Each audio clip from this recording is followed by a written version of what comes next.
ये जो मिडल बाज़ार में एक ब्लास्ट इंसिडेंट रिपोर्ट हुई थी, उसमें हमने एक स्पेशल इन्वेस्टिगेशन टीम को कॉन्स्टिट्यूट किया था, जिसमें forensic expert was and is one of the member. और जो स्पॉट इंस्पेक्शन बिगनिंग में हमने किया था और उसके बाद भी लगातार इन्वेस्टिगेशन की प्रक्रिया को जारी रखा। रियल एंड फिजिकल एविडेंसेस जो कलेक्ट किए, स्पॉट इंस्पेक्शन, एडजेसेंट प्लेसेस जो एडजॉइनिंग प्लेसेस हैं वहाँ से जो भी हमको साक्ष्य प्रत्यक्ष रूप से मिले, विटनेसेस की जो स्टेटमेंट्स रिकॉर्ड हुए, और इसके अलावा जो स्पॉट अपने आप में रिवील कर रहा था, वो इन्वेस्टिगेशन की प्रोसेस में हमारे जो प्रक्रिया है उसमें चल रहा है। और अभी हमारे पास जो फॉरेंसिक की रिपोर्ट आई है उसमें ये स्पष्ट हुआ है कि ये जो ब्लास्ट हुआ था ये एलपीजी गैस का एक्सप्लोज़न था, उसके रिसाव होने की वजह से जो है ये एक्सप्लोज़न हुआ।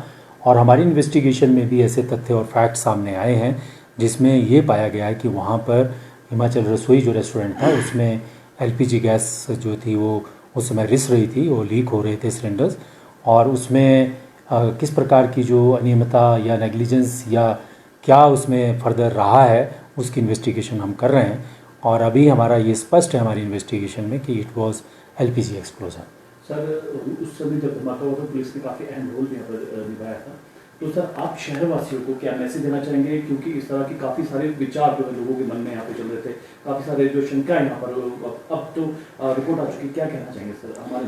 देखिए, इसमें दो बातें हैं कि पहली चीज़ ये है कि एलपीजी हमारे घर में कुकिंग के लिए यूज़ होती है, तो एलपीजी को हम इस तरह से अपना कोई फ्रेंड ना मान लें। It is a very flammable, बहुत ज्वलनशील गैस है। और इसके इन्वेस्टिगेशन के दौरान वेरी बिगनिंग में आउटसेट में ही हमने नगर निगम और जिलाधीश जो डीएम हमारे हैं उनको मैंने पत्र लिखा था मेरे कार्यालय से, जिसमें हमने ये सुजेस्ट किया था कि बहुत सारी ईटरीज़ हैं हमारे शिमला में, उन ईटरीज़ का जो है वो रूटीन इंस्पेक्शन होना चाहिए और फायर सेफ्टी की ट्रेनिंग होनी चाहिए। जो हैंडल करते हैं, किचन्स हैंडल करते हैं, उनको प्रॉपर ट्रेनिंग दी जानी चाहिए, क्योंकि शिमला बहुत भीड़ भाड़ वाला क्षेत्र है हमारा। यहाँ हज़ारों लाखों की संख्या में टूरिस्ट भी आते हैं और हमारी अपनी भी संख्या में लोग आवागमन करते हैं, बाज़ारों में आते जाते हैं, तो इसमें अनेक प्रकार की सावधानियाँ लेने की ज़रूरत है। उस विषय पे बीइंग पुलिस रिस्पॉन्सिबल अथॉरिटी हमने उनको लिख रखा है। दूसरा, मुझे आम जन से ये आह्वान करना है कि एलपीजी गैस या सिलेंडर्स को लेकर, कमर्शियल सिलेंडर हों या जो हमारे घरेलू यूज़ में होने वाली गैस के सिलेंडर्स हों, उनको लेकर के सावधानी बरतें और उसमें कोई भी लापरवाही बरतने की ज़रूरत नहीं है और उसमें असावधान रहने की ज़रूरत नहीं है, क्योंकि ये बहुत फैटल साबित हो जाती है, बहुत डेडली साबित हो जाती है। इसका जो रिसाव है वो बहुत ज़्यादा जो है फायर कैच कर लेता है और इसका मेल्टिंग पॉइंट ही -43 डिग्री पे है, 85 केल्विन पे है। तो इसी से आइडिया लगा सकते हैं हम कि एलपीजी कितनी वोलेटाइल और कितनी सेंसिटिव गैस है। ये मिक्सचर है बहुत सारे फ्लेमेबल कंपाउंड्स का, तो इसमें हमको पूरी तरह से सावधानी बरतनी चाहिए, एहतियात बरतनी चाहिए और सजग रहना चाहिए। अगर हम सजग रहते हैं, सावधान रहते हैं, तो इस प्रकार की दुर्घटना होने का कोई चांस नहीं रहता है। सर, दूसरा एप्पल सीजन सर शुरू ही हो चुका है, कुछ दो तीन डिसीजन आपने है, क्योंकि एक तो यहाँ पर अभी सड़कों की हालत खस्ता है बरसात के कारण, दूसरा एक्सीडेंट काफ़ी यहाँ पर होते हैं। उसको लेकर सर पुलिस का क्या आगे इसमें रहने वाला है? मदद भी करने की आपने बात की, पुलिस मदद करेगी सेफ पहुँचाने। देखिए, एप्पल सीज़न को लेकर के हम काफ़ी सजग हैं और हमारे लिए काफ़ी सेंसिटिव है ये एस्पेक्ट हमारी रिस्पॉन्सिबिलिटी का। आने वाले और ऑनगोइंग एप्पल सीज़न में हमने 3 फैक्टर्स पे हम काम कर रहे हैं। पहला फैक्टर है कि अच्छा ट्रैफिक मैनेजमेंट करें हम, ट्रैफिक का धारा प्रभाव बना रहे। दूसरा हमारा एस्पेक्ट इसमें है कि जो गाड़ियाँ चोरी हो जाती हैं या जो है सिक्योरिटी से रिलेटेड इशू रहते हैं उनको हम टैकल करें, जो जीपीएस एनेबल्ड व्हीकल्स में इंटरस्टेट ट्रांसपोर्टेशन हो। तीसरा जो एस्पेक्ट हमारा है कि रोड एक्सीडेंट्स को लेकर के एक बहुत बड़ी सिचुएशन जो कंसर्न और बड़ी की बनी रहती है, उसको टैकल करने के लिए हमने हाईवे पेट्रोल्स तैनात कर रहे हैं। रोड सेफ्टी मेजर्स में जो है, जो ड्रंक करके जो गाड़ियाँ चलाते हैं उनके खिलाफ एक्शन लेंगे और बहुत तेज़ रफ्तारी से जो गाड़ियाँ चलाते हैं उसको हम रेगुलेट करेंगे। इसके अतिरिक्त जो है ओवरलोडिंग बहुत सारे लोग करते हैं जो एक्सीडेंट्स का रीज़न बनते हैं।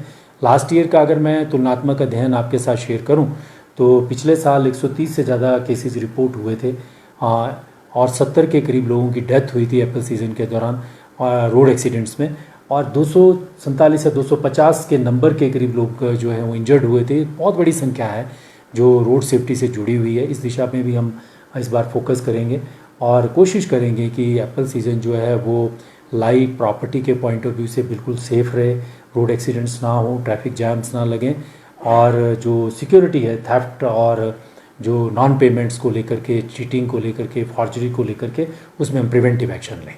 सर दूसरे नशे की अगर बात करें सर, आप आए थे, आपने कहा कि मेरा पहला मकसद है नशे को यहाँ पर खत्म करना।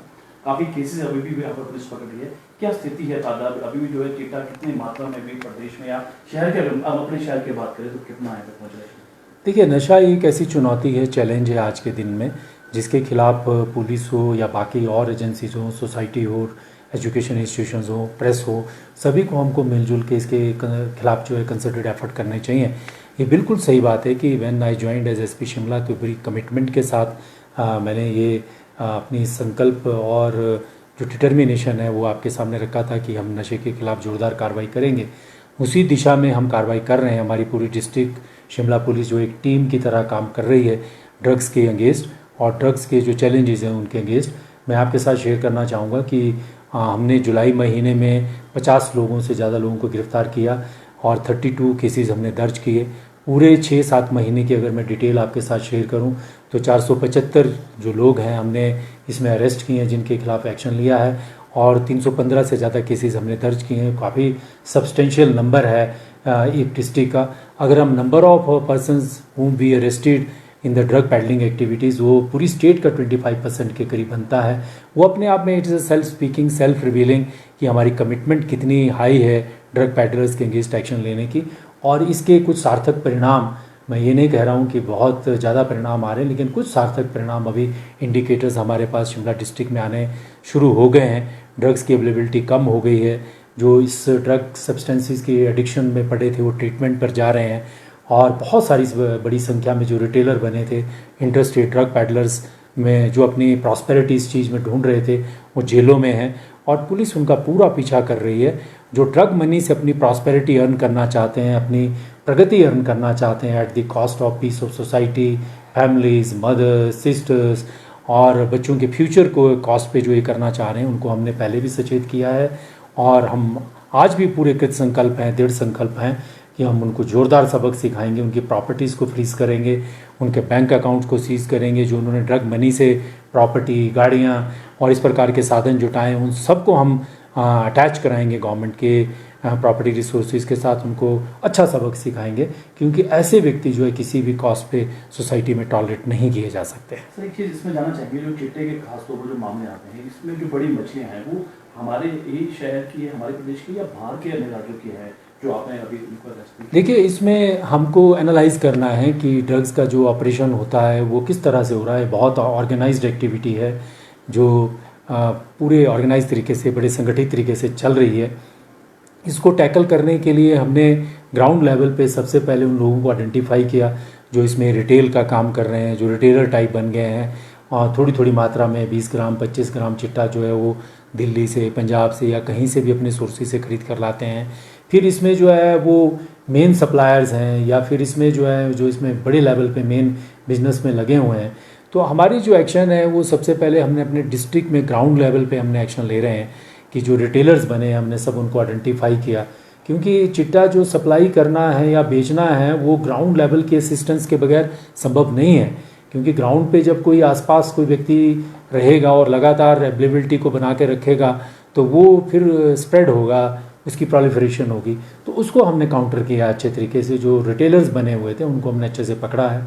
उसके बाद जो सेकंड लाइन ऑफ सप्लाई में है उनको हम पकड़ रहे हैं और उनकी प्रॉपर्टीज़ को हम फ्रीज़ कर रहे हैं। जो इंटरस्टेट बिजनेस में लगे हुए थे वो बहुत सारे लोग हमने आज शिमला डिस्ट्रिक्ट में पकड़े हैं और अभी जेल में हैं। और जो बड़े लेवल की कार्रवाई है उसके ऊपर भी हम इन्वेस्टिगेशन जो है सुनियोजित कर रहे हैं। और बाकी जो और एजेंसीज़ भी हैं जो इस तरह से एक्शन लेती हैं, जो बड़े सप्लायर्स उनके अगेंस्ट एक्शन लेती हैं, उनके साथ हम अपनी इन्फॉर्मेशन शेयर कर रहे हैं। सर शिमला की अगर बात करें तो यहाँ पर घूमने के लिए काफ़ी लोग यहाँ पे आते हैं, टूरिस्ट यहाँ पे आते हैं। आपदा के बाद भारी बारिश की बात अगर हम बात करें, नंबर ऑफ व्हीकल्स कितने अब यहाँ पे आ रहे हैं, कितने टूरिस्ट की आवाजाही अभी आपके? देखिए, जो नंबर ऑफ व्हीकल्स है जो हमारी सड़क पे हम जो दिनदहाड़ी में ट्रैफिक देखते हैं, जो आउट ऑफ स्टेट आने वाली व्हीकल्स, उनमें तो भारी संख्या में कमी हुई है। उसका कारण सीधा यही है कि जो आपदा है और जो बारिश का लेवल है, ऑलमोस्ट डेली बारिश हो रही है और धारा बारिश का जो फ्लो है वो बहुत ज़्यादा है, फ्रीक्वेंसी बहुत ज़्यादा है। सड़कों पर जो अभी तक जो स्थिति उत्पन्न हुई है वो काफ़ी डिफ़िकल्ट सिचुएशन अराइज हुई है। सारी एजेंसीज गवर्नमेंट की बहुत कोऑर्डिनेशन के साथ काम कर रही है। पुलिस विभाग अपना पूरा काम कर रहा है कि हम ट्रैफिक रेगुलेशन को ठीक तरीके से मेंटेन करवाएं और लोगों की आवाजाही अच्छे से बनी रहे। लेकिन एक फैक्ट तो बिल्कुल क्लियर है कि इंटर स्टेट जो ट्रैफिक मूवमेंट होता था उसमें काफ़ी संख्या में कमी आई।